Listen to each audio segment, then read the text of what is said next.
تؤفكون.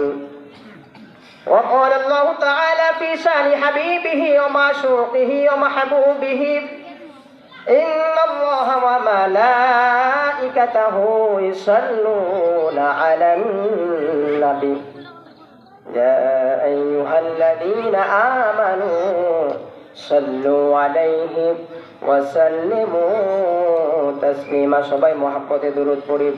আল্লাহুম্মা সাল্লি আলা মুহাম্মাদিন ওয়া আলা আলি মুহাম্মাদ কামা সাল্লাইতা আলা ইব্রাহিম ওয়া আলা আলি ইব্রাহিম ইন্নাকা হামিদুম মাজিদ।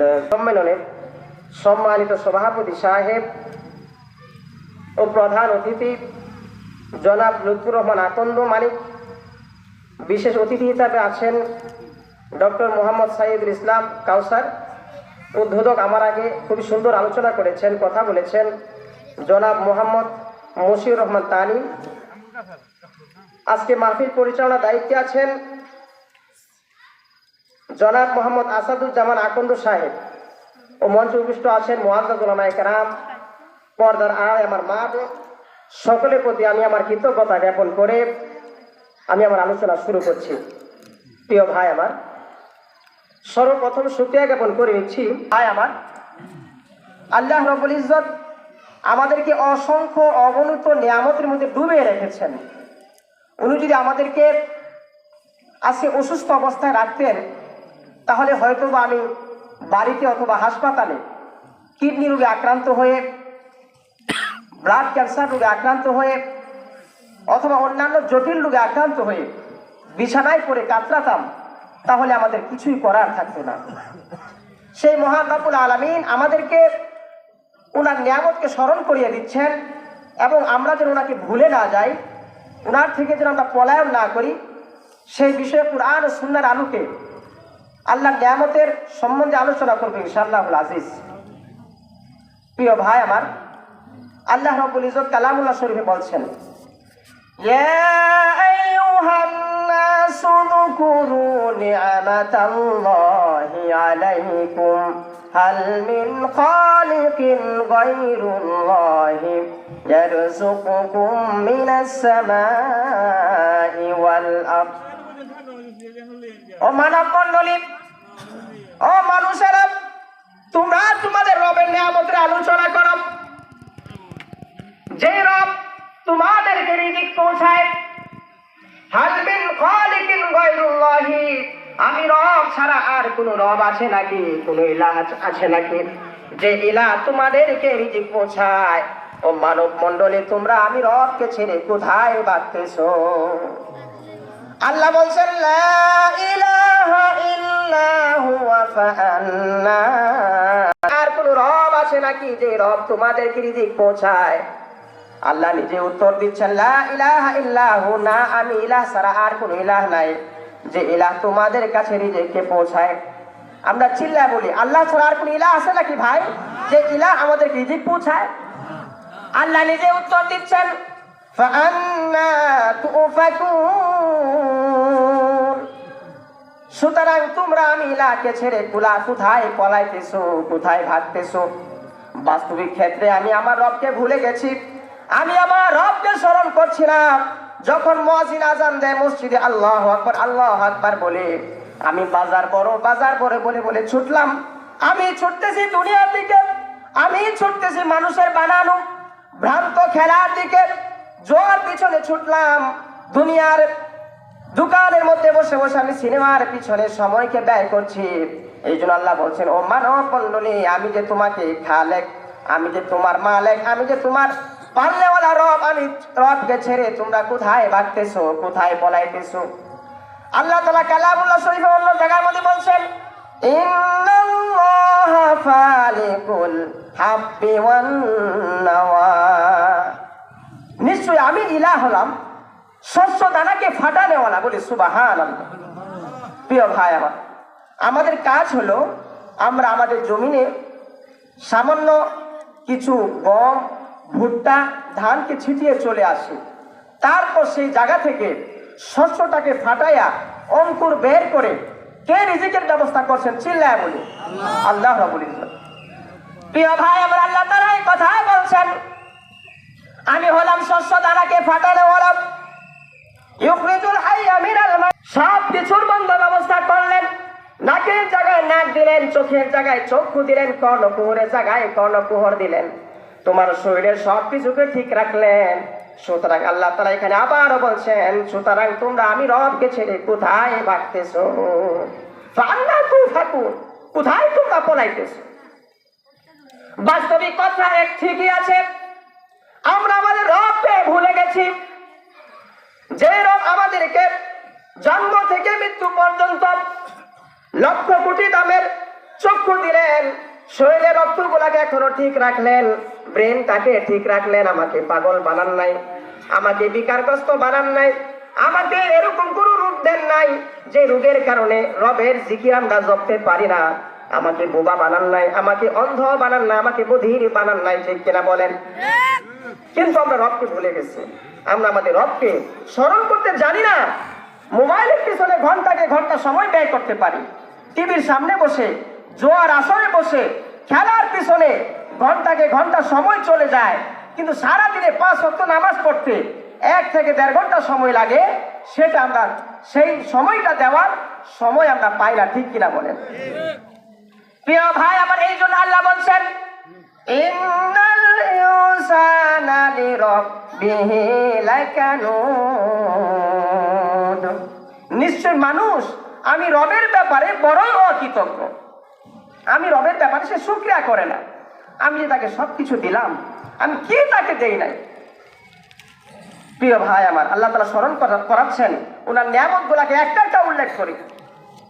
আল্লাহ তাআলা বলছেন, আফারাআইতুম মা তুমনুনাহু আম নাহনুল খালিকুন, সেই মায়ের পেট থেকে সেই সন্তানকে তোমরাই সৃষ্টি করেছো নাকি আমি আল্লাহ সৃষ্টি করনেওয়ালা? বলে সুবহানাল্লাহ। আনতুম তাখলুকুনাহু, মায়ের পেটে যে সন্তান তিলে তিলে বড় হলো, পৃথিবীর কোন মানুষের শক্তি ছিল না, সামর্থ্য ছিল না, মায়ের পেটের মধ্যে তোমাদেরকে যে সৃষ্টি করলাম, এটা সৃষ্টি করার কোন শক্তি ছিল না, কিন্তু আমি আল্লাহ নাহনুল খালিকুন, তোমাদেরকে সৃষ্টি করনেওয়ালা। বলি সুবহানাল্লাহ। ও আমার ভাইয়ের, আল্লাহ তাআলা কথা স্মরণ করাচ্ছেন আর আমাদের চোখে আঙ্গুল যেটা বুঝাচ্ছেন, তোমাদেরকে আমি বানালাম, কেন বানালাম? এই জন্য তোমাদেরকে বানিয়েছি যাতে করে তোমরা আমি রবের গুণগান গাইতে পারো, আমি রবের নিয়ামতকে ভোগ করবা, আর আমি রবের গুণগান গাইবা, আর রবের গোলামি আর দাসত্ব করবা, ঠিক কিনা বলেন? আমরা ভুলে গেছি আমাদের রব। সম্মানিত ভাইয়েরা, তারপর আল্লাহ তাআলা আরেকটি নিয়ামত স্মরণ করাচ্ছেন, আফারাআইতুম মা তাহরুসুন, ও পৃথিবীর মানব মণ্ডলী, তোমরা কি ভেবে দেখেছো সেই শস্য দ্বারা সম্বন্ধে, যে শস্যগুলাকে তোমরা ছড়িয়ে ছিটায়া ফালায়া চলে আসলা, সেই আমের আটি, সেই আমের বয়রাটাকে, কাঁঠালের বিচিটাকে, শস্য দ্বারাকে কে ফাটায়া তোমাদের জন্য বিশাল আম গাছ তৈরি করে দিল, কাঁঠাল গাছ তৈরি করে দিল? কে তোমাদের জন্য এত সুন্দর সুন্দর ফল মূলের ব্যবস্থা করলো? চিল্লা বলে উনি কে? আফারাআইতুম মা তাহরুসুন, তোমরা কি ভেবে দেখেছো শস্য দ্বারা সম্বন্ধে? আনতুম তাজরাউনাহু আম নাহনুজ যারিউন, সেই শস্য দ্বারা থেকে রিজিকের ব্যবস্থা কে করলো? তোমরা কি সেই রিজিকের ব্যবস্থা করেছো নাকি আমি আল্লাহ সৃষ্টি করনেওয়ালা, নাকি আমি আল্লাহ শস্য দানাকে উৎপন্ন করনেওয়ালা? বলি সুবহানাল্লাহ। প্রিয় ভাই আমার, আল্লাহ তাআলা তারপর বলছেন, তাহলে কেন তোমরা আমার গুণগান গাও না? কেন তোমরা আমাকে স্মরণ করো না? আমি যদি চাইতাম তোমাদের মাইলকে মাইল, বিঘাকে বিঘা জমির শস্য দানাকে আমি পুরা দিতে পারতেন কিনা বলেন? এই কথা আল্লাহ তাআলা ভাঙিয়ে বলে দিলেন, লাউ নাশাউ লাজআলনাহু হুতামান ফাযালতুম তাফাক্কাহুন, আমি আল্লাহ যদি চাইতাম তাহলে শস্য দানার জমিগুলাকে পুরা দিতাম, পারতেন কিনা বলেন? আল্লাহ বলছেন, আমি আল্লাহ যদি চাইতাম শস্য দানাগুলোকে পুরা দিতাম, তোমাদের জমিগুলাকে আগুন লাগায়া অথবা গরম বাতাস দিয়ে পোড়ায় দিতাম, তাহলে তোমাদের কি করা ছিল?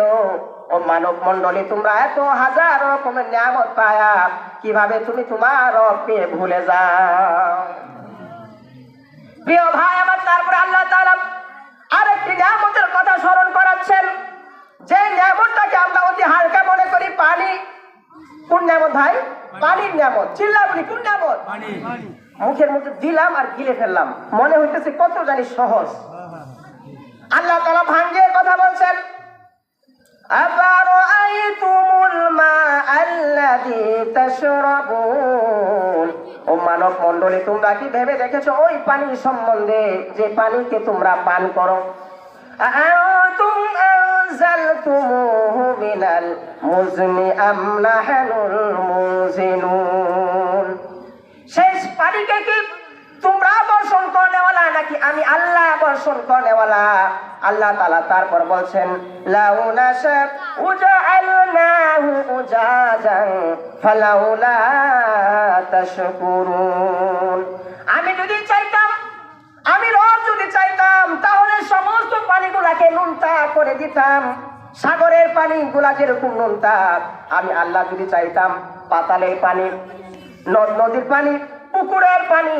ও মানব মণ্ডলী, তোমরা যে মিষ্ট পানিটা পান করতেছো, এক বালতির জায়গায় 4 বালতি খরচ করলাম, তারপর বাকি পানিটাকে এভাবে ছেড়ে ছেড়ে নষ্ট করলাম। আল্লাহ বলছেন, এই পানি নামক নিয়ামতটাকে আমি যে তোমাদেরকে দিলাম, ও মানব মণ্ডলী, আমি আল্লাহ যদি চাইতাম সাগরের পানি যেরকম নোনা, এরকম পাতালের পানি, নদ নদীর পানি, পুকুরের পানি, সমস্ত পানিকে নোনা করে দিতাম, তাহলে তোমাদের কি করার ছিল? কিছুই করার থাকতো না। আমরা এক সময় পানির অভাবে মারা যেতাম, ঠিক কিনা বলেন? প্রিয় ভাই আমার, এই আয়াতের সপক্ষে আল্লাহ পাক অন্য জায়গার মধ্যে বলছেন, কুল আরাআইতুম ইন আসবাহা মাউকুম গাওরান ফামান ইয়াতিকুম বিমাইন মাইন। ও নবী বলো, তোমরা কি ভেবে দেখেছো সেই পানির নিয়ামত সম্বন্ধে? ইন আসবাহা মাউকুম গাওরান, আমি রব যদি চাইতাম সমস্ত পানিকে শুকায় দিতাম, তাহলে তোমাদের কোনো ইলা আছে নাকি, রব আছে নাকি আমি ইলা ছাড়া, যে ইলা তোমাদের জন্য সুমিষ্ট পানিকে ফিরা দিতে পারে? কত সুন্দর কথা। প্রথম বলেছেন, এক জায়গায় বলেছেন আমি যদি চাইতাম নুনতা করে দিতাম, তোমাদের কি করার ছিল? এখানে বলতেছেন আমি যদি চাইতাম শুকায় দিতাম সমস্ত পানিকে, তাহলে তোমাদের কি আর কোনো ইলা আছে যে ইলা তোমাদের জন্য সুমিষ্ট পানিকে ফিরায় দিতে পারে? ইন আসবাহা মাউকুম গাওরান, শুকায় দিতাম। সম্মানিত ভাইয়েরা, আমি বলবো আমার শক্তির বলে, যোগ্যতার বলে, আমার কষ্টে উপার্জিত অর্থের বলে আমি পানিকে উঠাইলাম, আমি নদীকে খনন করলাম, খাল বিলকে খনন করলাম। সম্মানিত ভাইয়েরা, আমি বলবো যা কিছুই আপনি করেন না কেন, এটাই আল্লাহ পাকের নিয়ামত, ঠিক কিনা বলে? যদি আমার ব্রেন না থাকতো, তাহলে আমি ব্রেন খাটায় কিভাবে কাজগুলা করতাম? যদি আমার শরীরে রক্তগুলাকে আল্লাহ নষ্ট করে দিতেন, ব্লাড ক্যান্সার করে দিতেন, তাহলে আমার শরীরে কোনো মূল্য থাকতো না। আমি 10 জনের দায়িত্ব নেওয়ার পরিবর্তে আমাকে নিয়ে সবাই টানা হেঁচড়া করতো, ঠিক কিনা বলেন? ফলে এই জায়গায়, ফলে আরেক হাসপাতালে কিছুদিন পরে বলে যে না, এই রোগী আর বাঁচবে না, তারপরে মরা লাশ বাড়িতে আনতে হয়, ঠিক কিনা বলেন ভাই? সম্মানিত ভাইয়েরা, এই তো আল্লাহ তাআলা বলছেন, ইন্নাল ইনসানা লিরাব্বিহি লাকানুদ। আমি মানুষকে এত কিছু দিলাম, তাকে আমি সব ধরনের নিয়ামতের মধ্যে ডুবায় রাখলাম, পরিশেষে দিন শেষে মানুষ আমাকে কিভাবে ভুলে যায়? মানুষ, নিশ্চয়ই মানুষ বড়ই অকৃতজ্ঞ। ইন্নাল ইনসানা লিরাব্বিহি লাকানুদ, মানুষ তার রবের ব্যাপারে অকৃতজ্ঞ, উদাসীন। আমরা সব কিছুকে চিনি।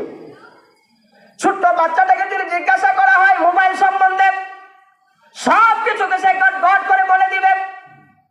তাকে যদি ইংরেজি গান শেখানো হয়, হিন্দি গান জিজ্ঞাসা করা হয়, সব কিছু সে বলে দিবে, সব কিছু সে জানে। মানে সে তার অনুযায়ী, হিন্দি নায়কের স্টাইল অনুযায়ী তার চুলটা কাটে, তার জীবনকে পরিচালিত করে। আমরা ইহুদি নাসারাদের তরিকা অনুযায়ী আমরা আমাদের জীবনকে পরিচালিত করি। ও আমার ভাইয়েরা, কিন্তু শেষমেশ দেখা যায় আমাদের ছোট ছোট বাচ্চারা 5টা সূরা নামাজের মধ্যে যে পড়তে হয় এটা অনেক সময় জানে না, আমরাও জানি না নামাজের মধ্যে কোন সময় কোন সূরা পড়তে হয়, কোন ধরনের নিয়ম নীতি নামাজের মধ্যে বলে দেওয়া আছে, কোনো কিছু আমরা ঠিকঠাক বলতে পারি না। এই জন্য সম্মানিত ভাই, আল্লাহ তাআলা বলছেন নিশ্চয় মানুষ তার রবের ব্যাপারে বড় অকৃতজ্ঞ। সম্মানিত ভাই, আমাকে যতটুকু সময় দেওয়া হয়েছিল সময় শেষ হয়ে গেছে।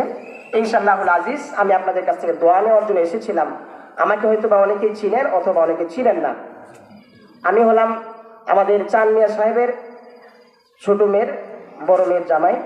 আল্লাহ পাক আমাকে যেন সারা দেশে কোরআনের ময়দানে যেন খেদমত করতে পারি, আল্লাহ পাক আমাকে তৌফিক দান করুন, সকলে বলে আমিন।